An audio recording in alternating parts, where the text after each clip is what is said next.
世人的观念都是一族人一荣俱荣，一损俱损，何况他们是亲父女，很难分开看待的。什么一损俱损？狗屁！世人不代表我，我也不会按世人的标准活着。这人啊，也真是奇怪。主子被打的后背上都破了皮，也精神抖擞的。那日只被赵云说了2句，就跟丢了魂似的。看来这语言比板杖厉害多了。你愣着眼睛想什么呢？属下在想，都怪赵云，要不是他多管闲事，等先生答应了主子，再给侯爷透露也是一样的，反正主子也不会变心。我知道你的意思，怕白苏不答应，我这顿打白挨呗。我既然想娶她，先把家里的事儿处理好，是我应当做的，否则的确没有求娶的诚意。我先把路铺好，她啥时候答应，我啥时候娶她。赵云也挑不了我的毛病了，否则呀，被一个情敌训得搭不上话，真他娘的憋屈。我家这些人，她嫁进来其实是委屈她了。你看府里这些人，当面对我毕恭毕敬的，父亲请家法的时候，一个个都装作不知道，他们心里怎么想的？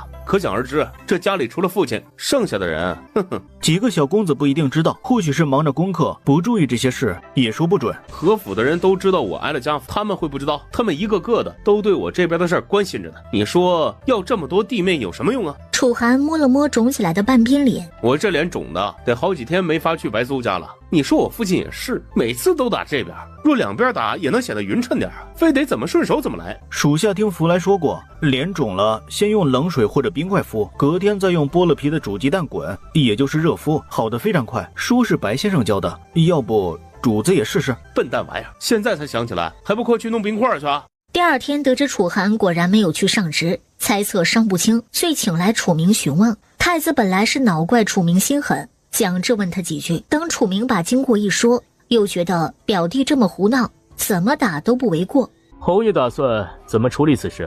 臣认为他此时执念正深，若强命他娶了，也不定会闹出什么事来，反倒得罪了人。不如先把此事往后放一放，等他跟那个大夫感情淡了，再慢慢说服他，从世家之中择一个好的。这就什么法子？他若是跟那女子感情淡不了，表弟就一直不成亲了不成？表弟的家世、容貌和本事，哪一样不是顶尖的？那女子不得使尽浑身解数勾着他，哪那么容易淡下来？再说了，此事若是传扬出去，与表弟的声誉有损，还是尽快解决为上。太子也知道，臣家里没有主事的妇人，臣这个身份也不适合见一女郎，家里的妾也上不得台面。他又与侯府有恩，臣也不能派人为难他。除了管教儿子，实在是没有别的办法。太子也是，你逼我有什么用啊？他不愿意娶，我还能强逼着他成亲不成？你有本事你管啊，让我解决。我除了揍他，没别的法子。不能再打表弟了，他重伤彩玉，别打坏了身子。姑跟母后商量一下，实在不行，就让太子妃见见他，先给他安置一个院子，还是让他当妾。表弟的目的是跟他在一起，只要他答应了，是妻是妾，表弟应该不会太在意。能这样解决最好不过，但他一个市井小民，没见过世面，也不懂礼数，别冲撞了太子妃才好。安定侯真是怜香惜玉啊，这还没进门呢，就把她当儿媳妇疼了。臣绝没有把她当儿媳的打算，臣是怕韩儿知道了，责怪太子殿下。哦，他还敢恼怪姑？那混小子一向不懂尊卑，他说跟白苏清清白白的，没有逾矩的行为，也是他先看上了人家。虽不知他说的是真是假，但韩儿特别在乎他，是千真万确。我气头上说了一句无美苟合，那混小子差点跟臣翻脸。当时看他那样，臣若不是他生父，他只怕要跟臣动手了，这才气得臣狠揍了他一顿。姑明白你的意思了，姑不会把他怎么样的，你退下吧。赵云在衙署处理完军务，就望着桌角长久的发着呆。过了一会儿，嘴角又往上一勾一勾的，看得李友直皱眉头。将军怎么又跟中了邪一样啊？午饭的时候，李友跟王少说起赵云在镜子前面那回事儿。将军也许在想什么事呢？恰好赶在镜子前，就出了会儿神。可是将军从来不喜欢照镜子，你没见画本上说吗？有的镜子里面藏着妖怪，能吸人魂魄。我打算把将军屋里的镜子换了，以防万一。画本上的东西你也信？那是骗小孩子的。总没坏处吧？刚刚将军又不太正常，眼睛看着桌角一动不动，嘴角还一个劲儿的往上抽抽。将军是在笑吧？在笑。将军肯定是想先生了。别看昨日先生没怎么理将军，但先生开阔的眼界和谈吐中流露的学识，当得上是胸藏锦绣，腹隐珠玑。将军肯定是被先生惊艳到了，想到自己的心上人，不由自主的发笑，或者有一些古怪的行为，都是很正常的一件事。你一个傻小子啥也不懂，就别瞎想了。那你说这个镜子还换不换啊？那镜子是先先生以前用过的，除非找一个一模一样的，不然将军发现了肯定会不高兴。换什么换？你就别再杞人忧天了。赵云就是在想白苏。皇后娘娘口谕，选白苏即刻入宫回话。白大夫，外面马车已经备好，现在就动身吧。在下大将军帐下的都尉朱信，不知阁下可是未央宫的刘公公？咱家正是姓刘，不知两位将军有何事啊？白先生是在下的恩人，也是我们将军的挚友。看到公公找他，觉得奇怪。先生只是一介平民，不知是哪个贵人找他。现在又到了吃午饭的时候，公公好不容易出来一趟，何不尝尝民间的饭食再回宫？不怪皇后娘娘生气，这抛头露脸的女子果然要不得。多谢两位将军美意，只是咱家是奉皇后娘娘的懿旨办事，所以片刻不敢耽搁呀。两位将军放心，白大夫一定会平安回来的。随着马车的离去，众人的心又提起来。朱将军，我师父会不会有危险啊？他们若是难为我师父怎么办？我已派人去通知将军了，但皇后娘娘是一国之母，一人之下万人之上，将军是外臣，根本进不了后宫，只怕也是有心无力。必是姓楚的惹出来的事，连累了先生。先生没答应过那小子什么吧？没有，我师父只是拿他当朋友。没有就好说，把事情说开，应该就没事了。为保险起见，还是去通知楚世子一声吧，他应该能见到皇后娘娘。事情就是因他而起，若是他去了，会不会火上浇油也说不准。信哥，咱们还是回衙署找将军商量去吧。林彻哪还有心看诊啊，急得在门口团团转。我觉得朱将军说的对，还是通知楚公子一声吧。东子，你知道他在哪里当值？我跟你一块去找他。让东子自己去，他也能进后宫吧。福来，你去子谦家去通知子谦，让他去打听打听，如果他在宫里当值，让他家里人想法子去送个信。我和秋月在宫门口等着师傅去。到了皇后正殿，白苏被安排在廊下跪候，太监进去禀告，这一候就是小半个时辰。草民白苏叩见皇后娘娘。过了须臾，白苏忍不住抬起头往上看，只见正上方的榻上端坐着一位端庄优雅的贵妇人，这就是皇后。大胆刁民，娘娘准你抬头了吗？你竟敢直视皇后娘娘！皇后娘娘恕罪，我见无人应声，以为您不在呢。放肆，连自称都不会用吗？竟敢在娘娘面前拿大，还不快跟娘娘请罪！切！这一下鼻涕眼泪都出来了。白苏从怀里拿出手帕擦了擦，又放进怀里。真是岂有此理！这样不懂规矩的人，还妄想当世子的正妻。皇后娘娘误会了吧？民女和楚寒只是普通朋友，我从没想过要嫁给他。好一个刁民，敢做不敢当，一句话就想把自己撇得干干净净，还在本宫面前装起无辜来了。你以为本宫不点头，楚寒就能娶你吗？白女郎，你一个乡野女郎中，就算给世子爷当妾也是不够格的。但娘娘宅心仁厚，念在你救过世子爷的份上，给你个机会。乡野郎中怎么了？我不偷不抢，不蒙不骗，凭本事挣钱吃饭，有什么丢人的？而且我挣的钱日日锦衣玉食也花不完，就不占用侯府妾室的名额了。嬷嬷看着当妾好，还是留给你自己的家人去做吧。娘娘，民女不知道楚寒怎么给您说的，让您产生这么大的误会，但民女已经解释得很清楚了。民女从没想过要嫁给楚寒，更不会当他的妾。这么说，你是打算顽固到底了？白大夫，娘娘面前你可要想好了再回话。如果不是娘娘宅心仁厚，就你刚才接连的殿前失仪，娘娘就能治你个大不敬之罪。娘娘，这可真是冤枉！民女在外头冻了这么久，打个喷嚏是正常的生理反应，控制不了的呀。民女就是手冻得不听使唤，手帕拿得慢一点，没有及时挡住，对娘娘没有不敬的意思，请娘娘明鉴。还有，我只把她当成好朋友，娘娘若是不信，可以把她喊来当面对质，一切不就清清楚楚了吗？好一个只是把他当朋友！寒儿为了要娶你，不惜忤逆生父，被家法责打得鲜血淋漓，现在还卧床不起，这些都是他一厢情愿吗？本宫真替寒儿不值。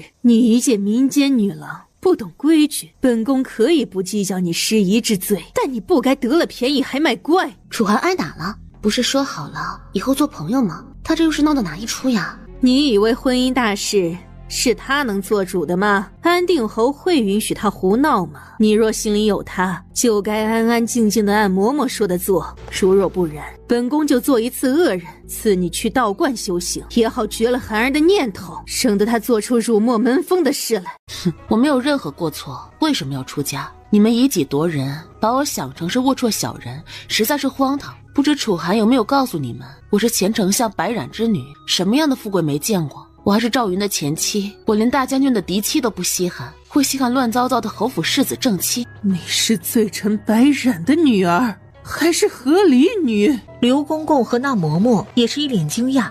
哼，不错，我从没觉得锦衣玉食的生活有多么美好，也没觉得当大夫凭本事挣钱有什么丢人。皇后娘娘身边的人口口声声说大夫身份如何低微，如果我不是大夫，也就救不了楚寒，皇后娘娘也不会为楚寒娶什么正妻烦心了。你在说我恩将仇报？皇后娘娘因为楚寒刁难于我，又因楚寒治我的罪，如果我当初不救他，也不会认识他，也没有这么多。启禀娘娘，太医令秦大人在宫外求见娘娘，他说他师父在这里，想接他回去，已经在外面跪了好一会儿了。太医令是你徒弟？不错，秦慎正是民女新收的徒弟。皇后娘娘，我徒弟正在等我，请你高抬贵手，放民女回去。我从未有过非分之想，也没有对任何人生过害人之心，实不该受到如此对待。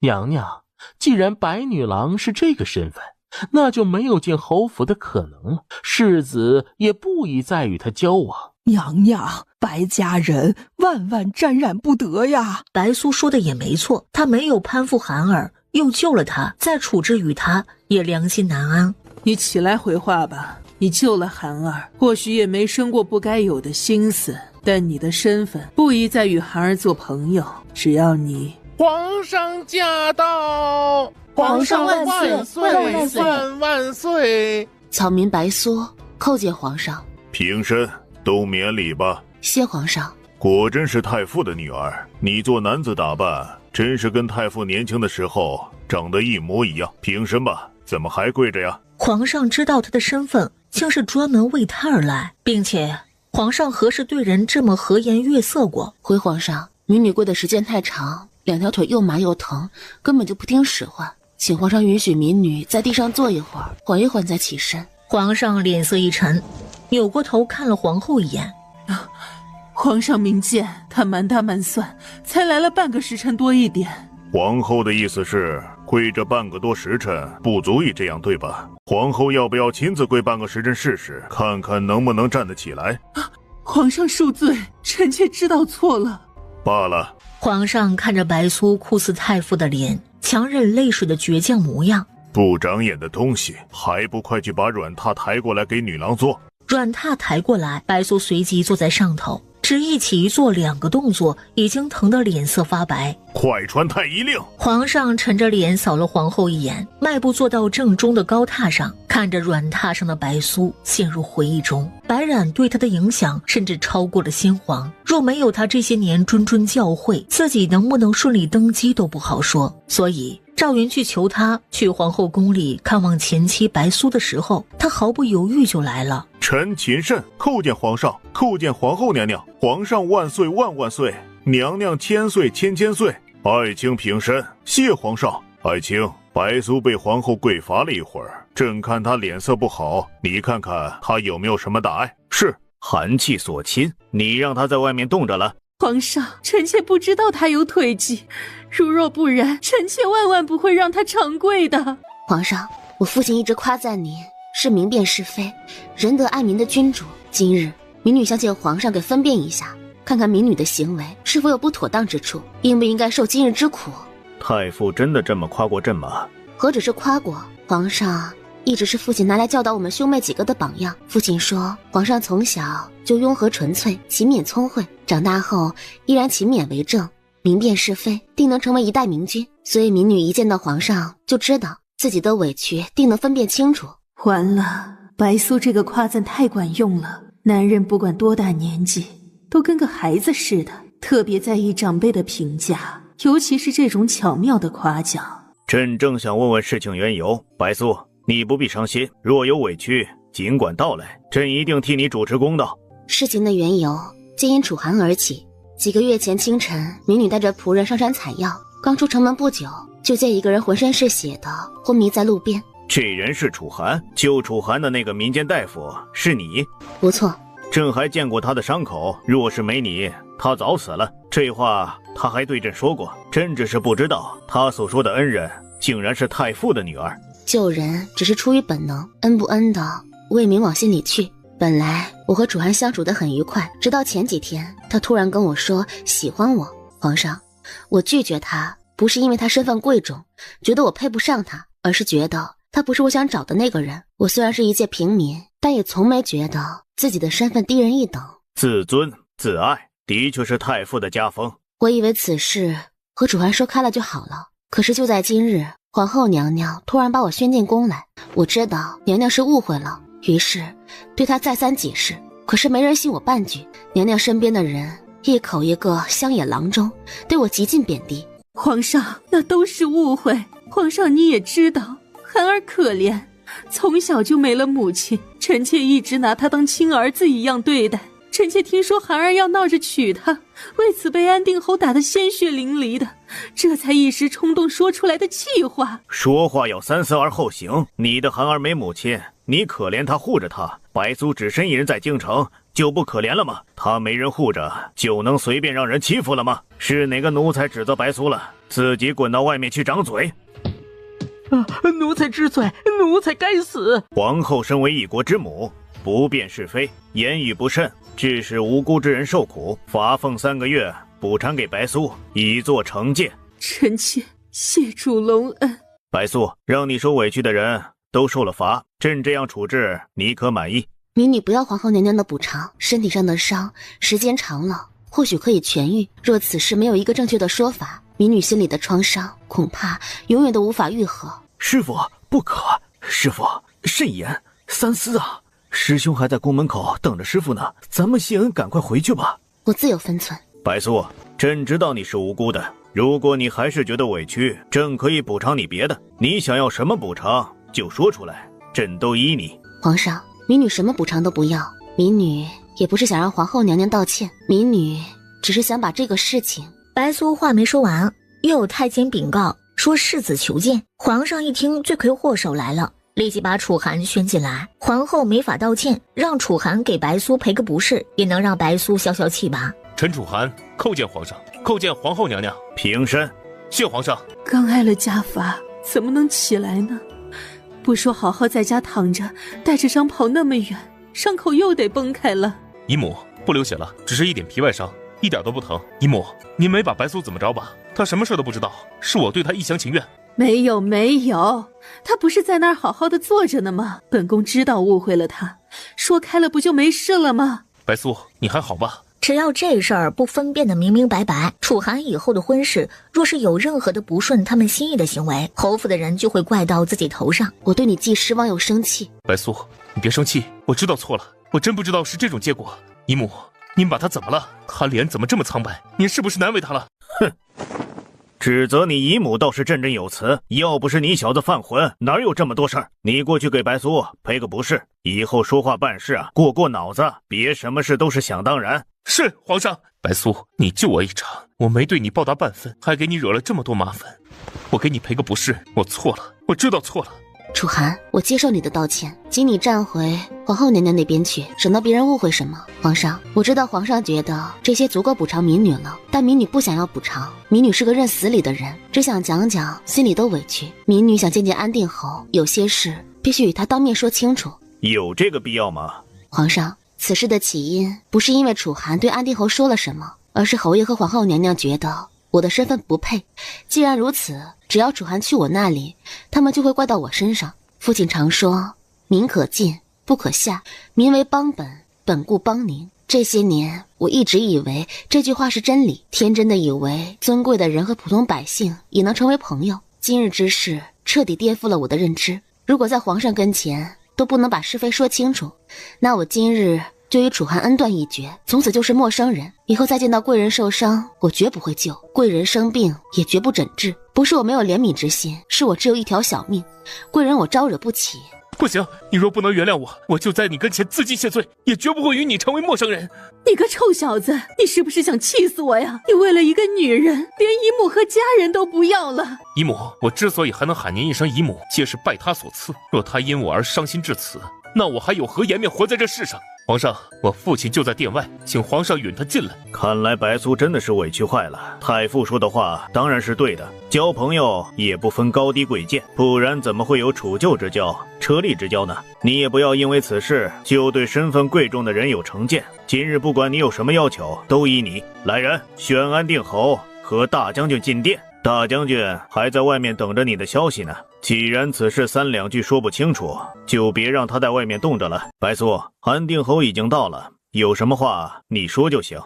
皇上，白苏一早就给病人看诊，忙到午时连口水都没喝，就被宣进了宫，请皇上先赐他一杯热茶喝。准，是朕疏忽了。谢皇上。白苏喝了一杯热茶，顿时感觉舒服许多。他再次谢过皇上。皇上，民女心中有许多话不吐不快，若有言语激动之处，还请皇上恕罪。无妨，今日你畅所欲言即可，朕恕你无罪。我本以为安定侯战功赫赫，必然是忠君爱民之人，现在看来，安定侯忠君或许是真，轻民恨民也是事实。休要胡说，本侯何时轻民恨民了？我救了你儿子，你从未让人转达过一个谢字，不是轻视我是百姓身份。楚寒喜欢我，你就把他打了个半死，他喜欢上一个百姓，就有这么10恶不赦吗？白苏，你误会了，我父亲不是因为这个打我的，是我顶撞了他才挨打的，只是伤了一点皮。哼，你伤得如何？我一看你面色就能知个8九。你还口口声声说你父亲如何对你好，他真对你好，就不会这么对待救你活命之人。如果不是皇上到来，我此时都不知道还有没有命在。侯爷，恩将仇报这几个字，真是在你身上体现得淋漓尽致。白苏毫不畏惧安定侯，声色俱厉，指责他的模样，真是像极了太傅当年训斥自己的样子。白苏，你误会了，我对你是很感激的。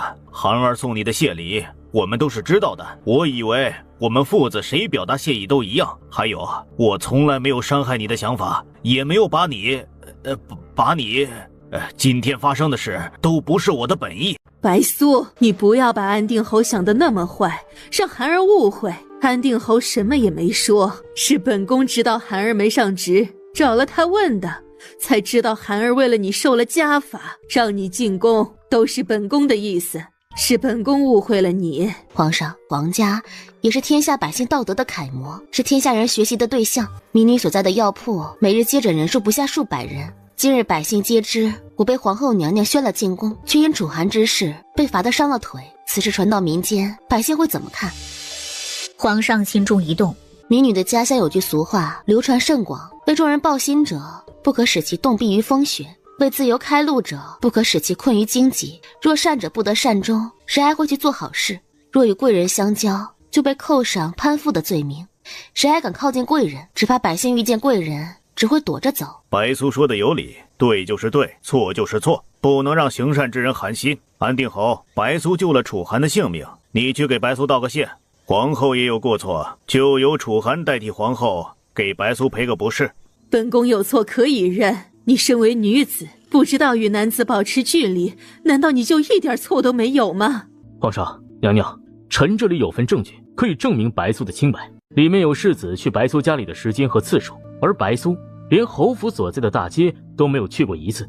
我猜测白苏连侯府门口朝哪边开都不感兴趣。皇上打开翻了翻，里面记录的是白苏的日常，基本上就是药铺和家里2个地方，还有楚寒每次去白苏家的时间和离开的时间。原来你派人保护着他呢，怪不得他刚进宫你就赶过来了。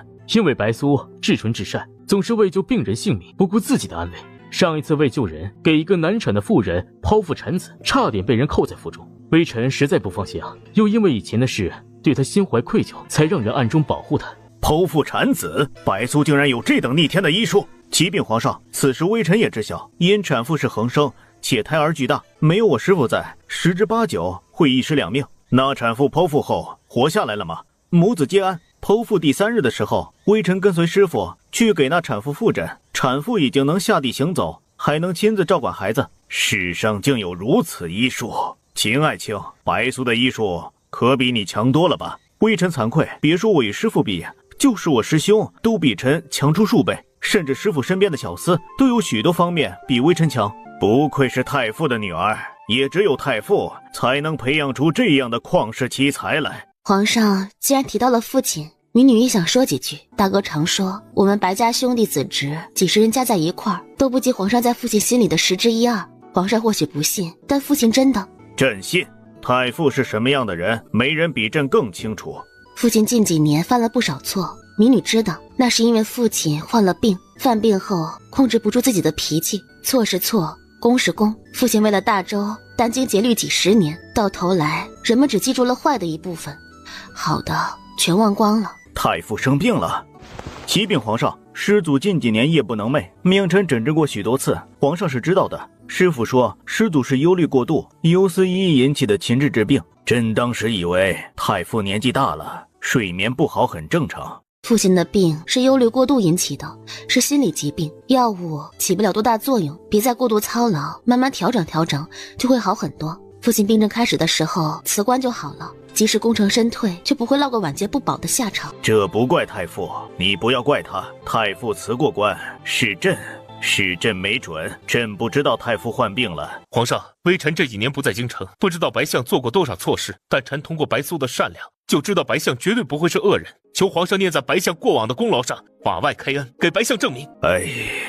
说到底都是朕对不住太傅。白苏，太傅的事儿，朕心里最清楚怎么回事，也明白太傅受了委屈，但太傅常常教导朕，民意不可违。朕有朕的难处，一时半会儿没法解决此事，只好先让太傅受点委屈。不过你放心，过几年等百姓遗忘了些，朕定会妥善安排此事。白苏知道皇上的意思。白苏，皇上看白苏发愣，有些愧疚。白苏，你是不是在怪朕？父亲爱重皇上，有些事情也算求人得人，父亲都没有过任何怨言，民女又怎么会怪皇上呢？民女相信白家以后会好起来的。说楚寒呢，又说了这么多，皇后娘娘问我不知道与男子保持距离有没有错，我觉得我没错，我是个大夫，每天都会接触很多男子，没法保持距离，但娘娘介意我跟楚寒交往，我可以与他保持距离。今日当着皇上的面都说清楚了，只希望皇后娘娘和侯爷不要再为难我。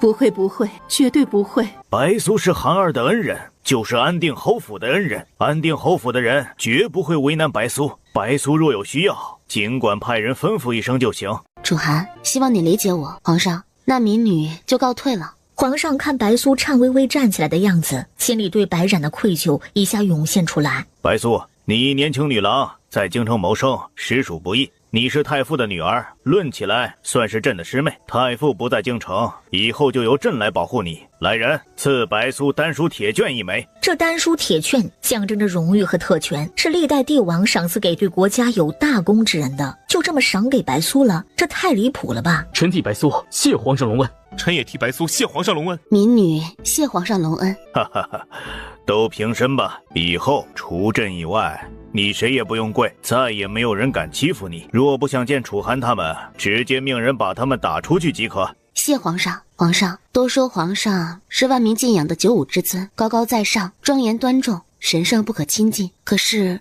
民女见到您一点也不害怕，只觉得皇上温和亲切，就像兄长一样。白苏，朕就是你的兄长，以后若有难事，皆有师兄替你撑腰。今日多谢你了，耽误了你半天，你快回去忙吧。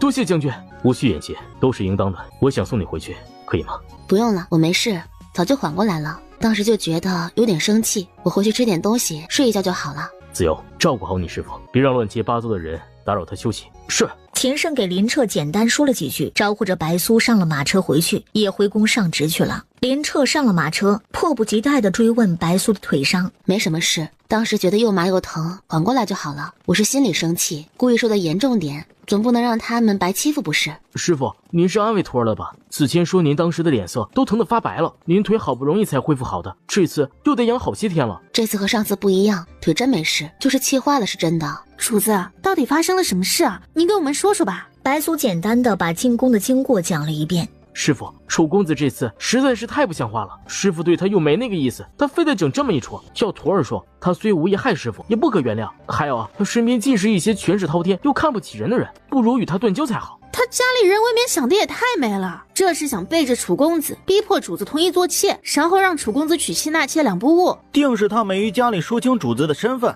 他们以为主子就是一个普通大夫呢。弗莱好聪明，他就是没说明白。我表明身份后，皇后和他身边的太监嬷嬷都说白家人沾染不得，连做妾都不够格了，都劝皇后直接收拾了我呢。师傅，楚寒若再敢来，您让徒儿揍他一顿行不行？断交也得先揍他一顿，给师傅出出气。他一定会来的，小的也想揍他一顿，我跟公子一起揍他。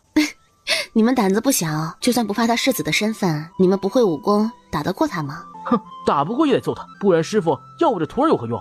就是，就算我们打不过他，也得让他明白，主子不是没人护着。再说了，他给主子惹了这么大的祸，他好意思还手吗？不过不用你们揍他，他已经浑身是伤，别提多可怜了。我们在宫门口看到他的样子了，楚公子平时挺聪明的人，这次怎么这么糊涂，把自己弄成那样，还连累主子。他这是自以为是，以为只要自己争取就无所不能了，这是他想怎样就能怎样的事儿吗？真是害人害己。饭后，林彻央求着查看了白苏的腿伤，2个膝盖处果然红肿发青。林彻阴沉着脸，让弗莱取来活血化瘀的药，热敷后又贴了膏药。你们几个别这样，这腿也就看着厉害，其实真不怎么疼了。我这次其实是因祸得福，给你们看看我的战利品。那，这是皇上给的，以后咱们再也不用受气了。几人都瞪大眼睛，不可置信地看着白苏手里的金牌。我们虽说奉公守法，靠本事吃饭，但面对强权的时候，依然是没有办法保护自己。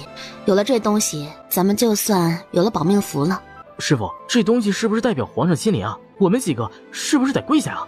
哎，你们都起来，我想让你们高兴高兴呢，只让你们跪下了。戏文里就是这么说的，见到金牌都要下跪的，不然就是对皇上不敬。咱们在家里又不是在外头，下什么跪？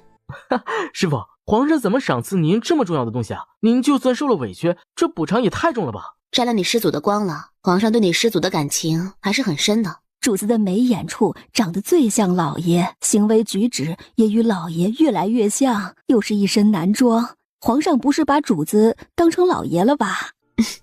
肯定是想起父亲年轻的时候了。这东西得保密，谁也不许往外说，不到迫不得已咱也不用，省得让人议论皇上。几人笑着应是，个个脸上洋溢着兴奋。白素正想去休息，东子跑进来禀报宫里来人了。白先生，咱家是奉皇上旨意给您送东西来了。皇上说了，您腿不好，不用谢恩，抬上来。后边的小太监抬着箱子鱼贯而入。这些钱是娘娘赏的，另外的青菜和药材、点心之类都是皇上赏赐的，说让您尝尝鲜儿。白先生对一下数目，如果没什么问题，咱家就回去复命去了。皇上送的这些东西，尽是白苏用得着的，一件花里胡哨的都没有，真像是兄长疼爱师妹那种，心里觉得暖乎乎的。白苏迷迷糊糊睡了一会儿，醒来只觉浑身酸痛，脑袋发胀，嗓子像着了火一样。没人找我吧？您刚回屋歇着，楚公子就来了。林公子说您睡了，没让他进门，没想到他赖在门外不走，陈将军也跟着呢，也不好让他们一直在外头冻着，让人看到了以为怎么着了呢，就让他们去了前院弗莱屋里了，这会儿还不知道走没走。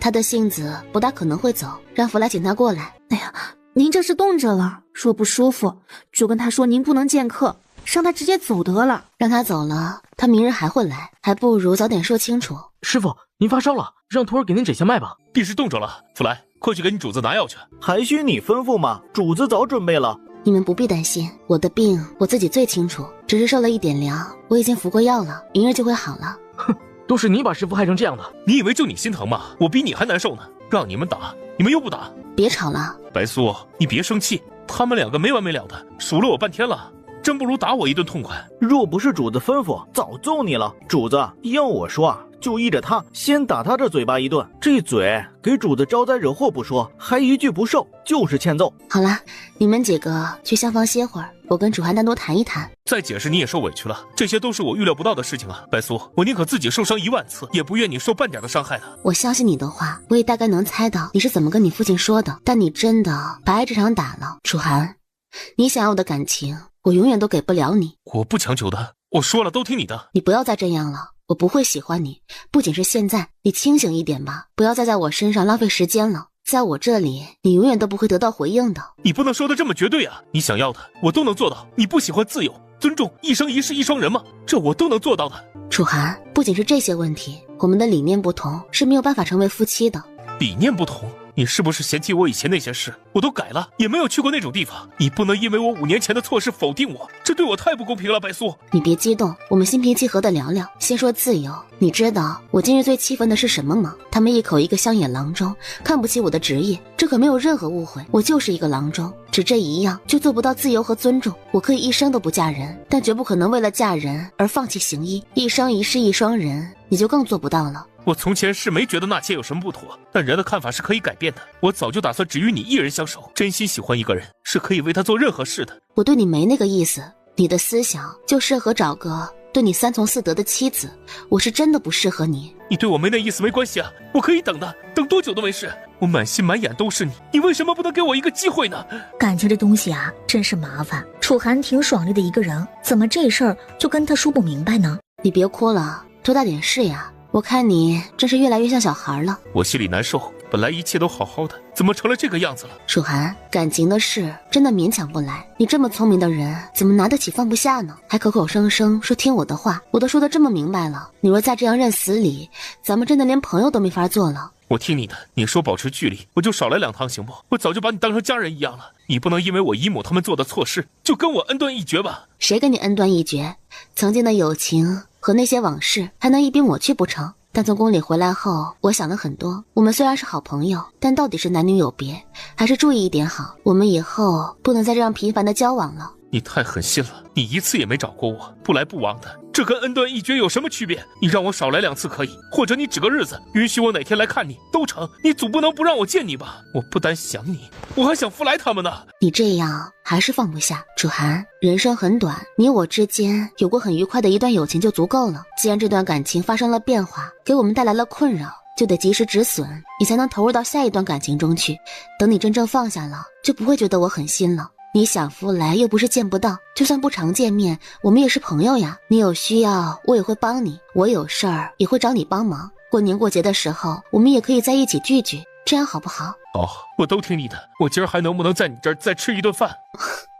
当然可以，你想吃什么，我让孙好给你做。什么都可以，我吃什么也不会吃出滋味来。第2日，白素，腿疼的好点吗？不疼了，谢谢你这段时间为我做的一切，也辛苦朱信和王展了。现在我有了丹书铁券，你别让他们再保护我了，把他们都撤回去吧。丹书铁券并不是什么时候都管用的，若有人诚心制造意外什么的，就不管用了。他们不会干涉你的生活，你当他们不存在就好了，留着他们吧。我知道你担心什么，楚寒以后不会来了，不会有人诚心害我了。他那固执的性子能做到吗？能。他这人别看嘴巴不让人，做事偶尔有些冒失，其实人很好的。昨日的事不会是他的本意。先生也太心软了吧，这么快就原谅他了，还为他说好话。长都尉他们几个都商量好了，准备在上林苑半路埋伏着，揍他一顿，给先生出出气。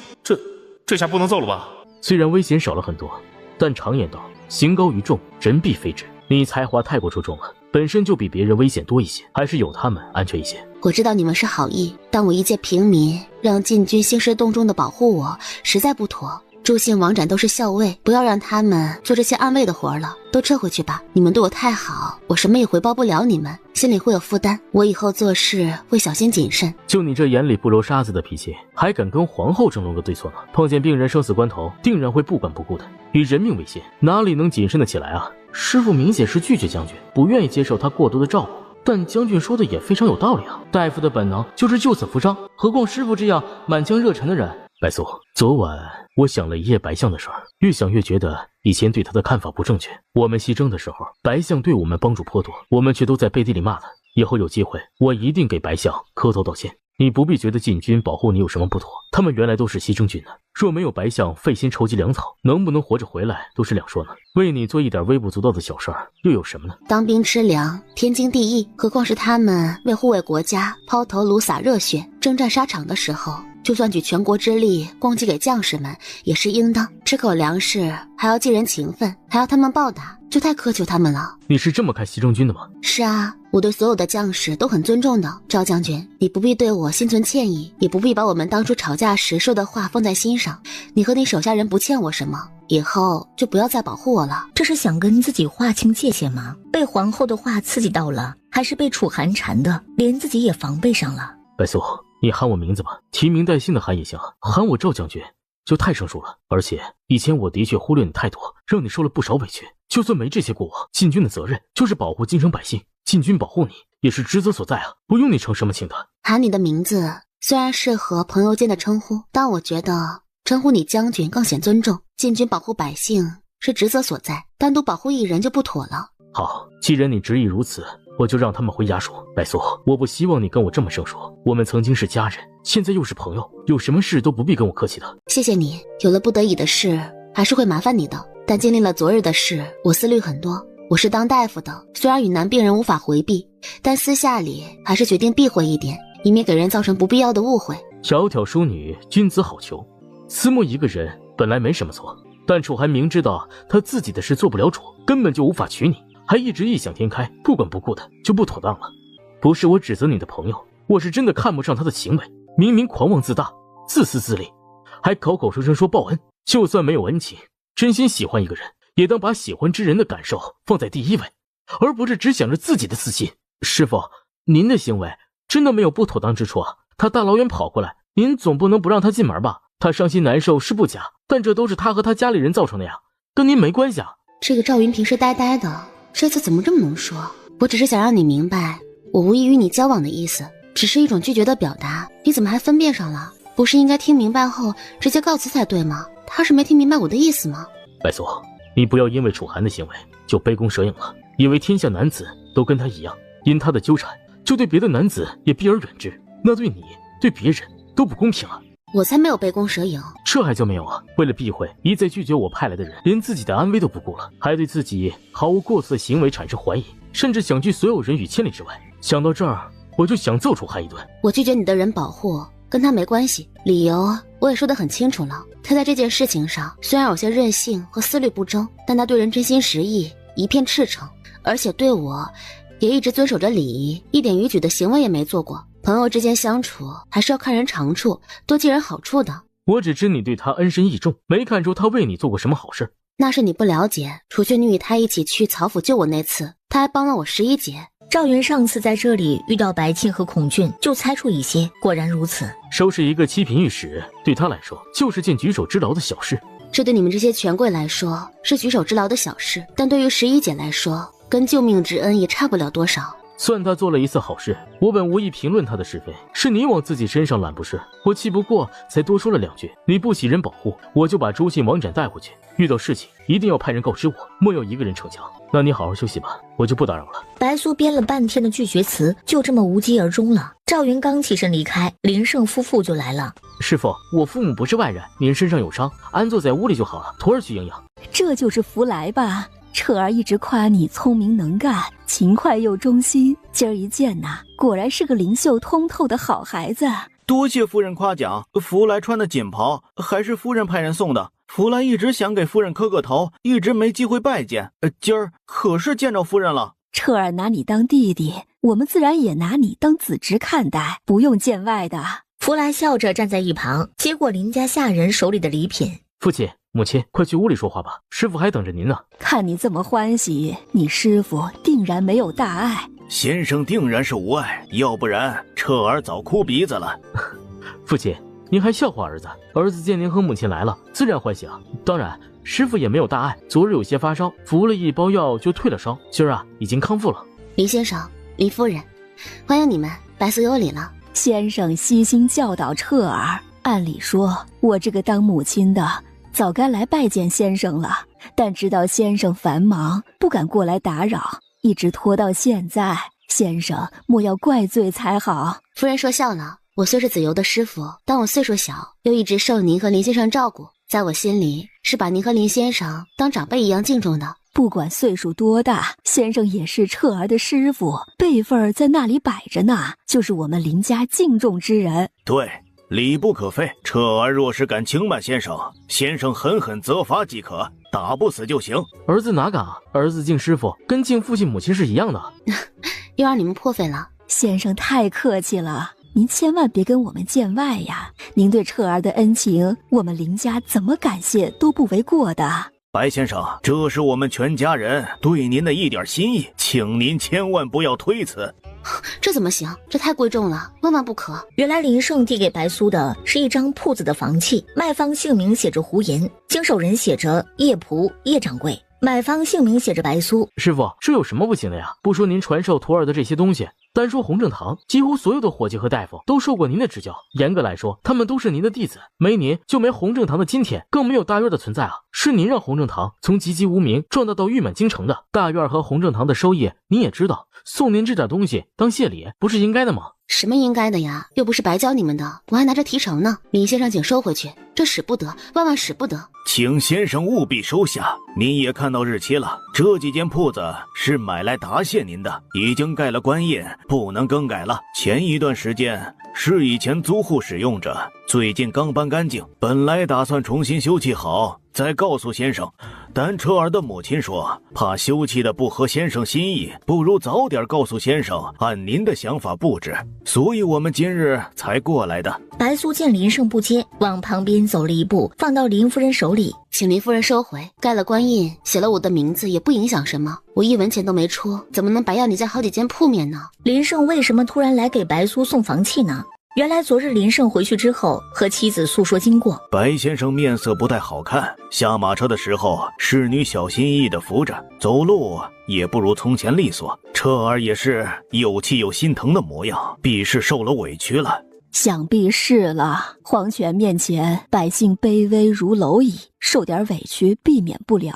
林胜给妻子讲起洪正堂和大院的情况，还有林彻跟白苏学到的本事，夫妻2人交谈许久，越谈越觉得白苏对林彻和林家恩深义厚。白先生此次进宫必受了不小的惊吓，先生是彻儿的师傅，又是女子身份，夫人也该去拜望一下，方显郑重。你不是准备把大院那边的6间铺面送给先生吗？我看呐，也别等修葺好再送了，明日就给先生送过去，让先生心里也多个依靠，以后想行医就行医，不想行医收租子也够先生花用的了。徒儿知道师傅不喜欢收外人的东西，但徒儿不是外人啊。洪正堂的大堂病人太多了，师傅诊病的时候周围太过嘈杂，徒儿早就想给师傅另置几间安静的诊室了。师傅您就收下吧，给徒儿一个尽孝心的机会吧。可这也太贵重了。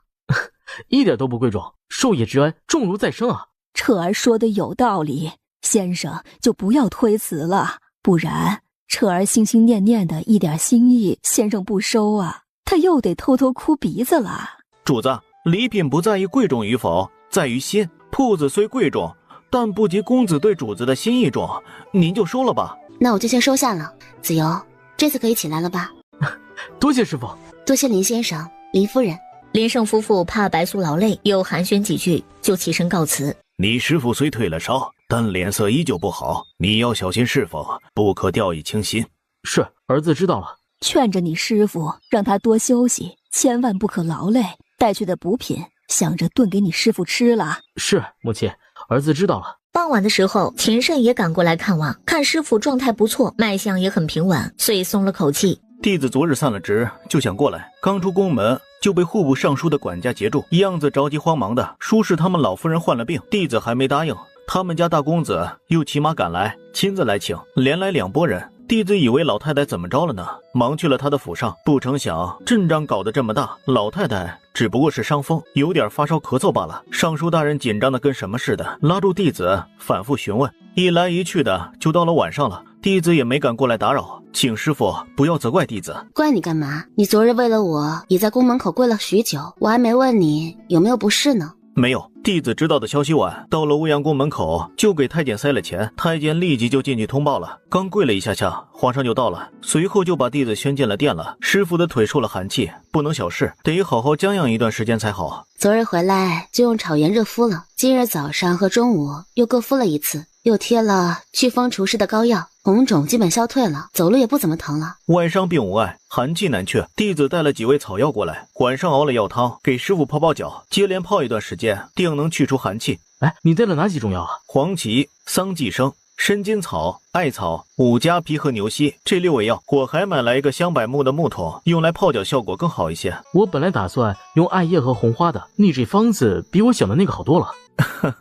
和师兄的方子差不多，都是活血化瘀、驱风散寒的功效。孙敖，摆饭吧，让子谦吃了晚饭再回去。师傅，弟子不回去了。弟子跟家里说了，以后散了职就直接来师傅这里。你想住在这儿吗？这里离皇宫那么远，你岂不是得多跑许多路？弟子已经把行李带来了，仆人也打发走了。明日清晨他们再来接弟子。弟子早就想住师傅这儿了，一来可以尽点当徒弟的本分，二来有问题也能及时请教师傅和师兄。你有差事在身，若只为了照顾师傅，就不必来回跑了。师傅跟前有我呢，你有问题了再来也是一样的。是啊，我又不是7老80，也没生什么大病，不用你来回折腾。师傅师兄，我真的想住这里。我家离皇宫虽近点儿，但师兄记录的东西有时候琢磨半宿也想不明白，倒不如来师傅这里，师傅师兄都能指点，师傅每天教的东西弟子也能知道，不然的话弟子就会越落越多了。秦慎这样说，白苏就没有再拒绝。对于一个好学的人来说，能及时解惑，每天多走一段路也是值得的。我就知道啊，你想伺候师傅，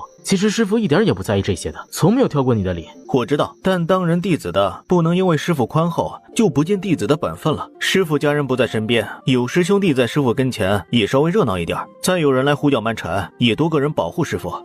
其实世子呢也不算胡搅蛮缠，他还是挺听师傅的话的，估计以后啊很长一段时间不会再来了。真的吗？两人絮絮叨叨，又说起赵云。林彻说到他不让人靠近马车那次，又说了他早上说的话。想不到大将军孤高冷傲的性子，不但有细腻的一面，还有能说会道的一面啊！大将军惯勇三军，谋略过人，打了那么多场以少胜多的仗，岂会是泛泛之辈？虽不知道师傅跟他为什么是合离的，但大将军这人是非常正派的。我也知道他是个大英雄，但他给人的感觉显得很不亲近，老爱板着个脸，我还有点怕他。但他的手下人好像不怎么怕他，都跟他一条心。你只看着冷冰冰的，其实人很热心。我给他的部下诊过几次病，听他们谈论大将军，知道他的一些为人。大将军是一个非常严于律己、以身作则的人，所以才会带出一支纪律严明、能征善战、英勇无敌的西征军。这个我知道。大将军是严宽相济、张弛有度，士卒生命负伤，他亲自下营帐探视慰问，没一点架子，还把皇上给他的赏赐大半部分都给了战死士兵家里，用于养他们的孤儿和父母。这样的主将，手下将士哪有不亲近的？大半桶汤药没过小腿，不一会儿啊，白苏就感觉浑身发暖，血脉通畅，浑身是说不出的舒服。主子，用汤药泡脚就是不错，您的脸色都红扑扑的。是挺不错的。泡脚能促进浑身的血液循环加快，脸色就会显得红些。泡完脚，白苏趴到床上，秋月又给他把后背、肩膀、脖子捏了个遍。小月，你们对我太好了，有你们几个，我真是幸福死了。主子啊，那婢子以后每天晚上都给您捏捏，也能让您解解乏。谢谢小月。主子啊，您又这样说，这样会折煞婢子的，哪有主子跟婢子道谢的呀？有这么好的徒弟，还有这么好的仆人，他们都倾心以待，陪着自己就足够了。这日啊，秦慎给林彻商量，师傅的医术和弘正堂的名声都传到皇上耳朵里了，师兄家制作的药不能不供奉给皇宫了。若皇上知道这么好的东西老百姓都用了，皇宫还没有，师弟我就要挨罚了。林彻点头应了。那我明日就给药城说一声，让他把这事定下来。次日傍晚，师兄，今日太医院有事，我没顾得上跟他们说，明日定会把这事办了。啥时候也行，办不办的都可以，你不必放在心上。子谦，是不是发生什么事了？你怎么看起来魂不守舍的呀？不敢瞒师傅，今日朝会上，朝廷接到徽州的奏报，说那里可能有了疫病。大灾之后必有大疫，如果饿死的人多，尸体遍地，没人及时处理，原地腐烂，就会产生大量有害病菌病毒，也会引起大量疾病传染体。弟子知道病菌病毒，师兄给弟子讲过，弟子心里清楚，治瘟疫先要处理好这些尸体，于是向朝廷提议，把难民的尸体焚烧深埋，患病而亡的尸体全部焚烧火葬。皇上已经采纳，圣旨发下去了。这样根本不够，只要是有疫病的地方，死者都该采用这个火葬的方法，以免有遗漏的。如果因瘟疫死亡的尸体埋葬不当，将会造成2次传染。不统一管制的话，起不了很好的效果。师傅说的法子虽有效，但百姓只怕不会接受，官府也很难实行啊。我只说焚烧患疫病而亡的病人尸身，在朝堂就炸开了锅，一堆官员跳出来跟弟子吵，尤其是那些文官，说我是危言耸听，小题大做。唉，这不是为了治瘟疫没办法的事吗？子谦被这么多人指责，心里气坏了吧？他们说这个弟子不生气，弟子气的是，竟有个御史逼问我，说假如我父母师长去世，肯不肯焚烧？把弟子气的差点上去揍他。提出好的建议是你太医令的职责，把利弊说清楚就好了。采不采用是皇上的事情，他们说的管什么用啊？皇上最后还不是采用了你的法子？